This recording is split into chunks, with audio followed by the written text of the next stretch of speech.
আমাদের যে নিরাপত্তা ঝুঁকি ভারতে খেলার ক্ষেত্রে, সেই নিরাপত্তা ঝুঁকি পরিস্থিতির কোনো পরিবর্তন ঘটে নাই।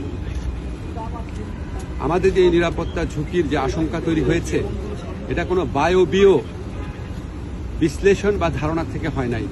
এটা একটা সত্যিকারের ঘটনার থেকে হয়েছে, যেখানে আমাদের দেশের একজন সেরা প্লেয়ারকে উগ্রবাদীদের কাছে মাথা নত করে ভারতীয় ক্রিকেট বোর্ড তাকে ভারত থেকে বের করে দিয়েছে, সোজা কথা বের করে দিতে বলেছে। তো এখন আইসিসি যে টুর্নামেন্টটা তো ভারতেই হবে। আইসিসি আমাদেরকে যতই বলুক নিরাপত্তা আশঙ্কা নেই, আইসিসি নামে তো আলাদা কোনো দেশ নাই।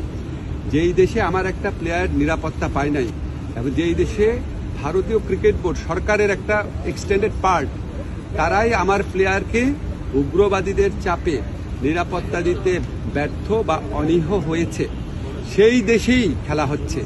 সেই দেশের পুলিশ, সেই দেশের সিকিউরিটি এজেন্সিরই দায়িত্ব হবে ক্রিকেটারদেরকে নিরাপত্তা দেওয়া।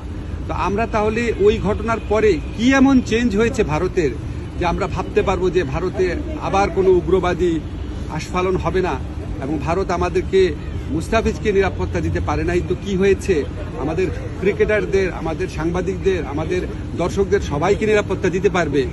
এটা আমরা কিসের থেকে কনভিন্সড হব? আমাদেরকে এই বিষয়ে কনভিন্স করার জন্য আইসিসি কোনো চেষ্টা করে নাই। আইসিসি আসল যে ইনসিডেন্ট, সেটাকে বাদ দিয়ে তার স্ট্যান্ডার্ড যে সিকিউরিটি প্রসিডিউর, সেগুলো নিয়ে আলোচনা করেছে। যেখান থেকে গ্রিভান্সটা, সেই ঘটনা নিয়ে আইসিসি কোনো স্ট্যান্ড নেয় নাই ঠিক মতো।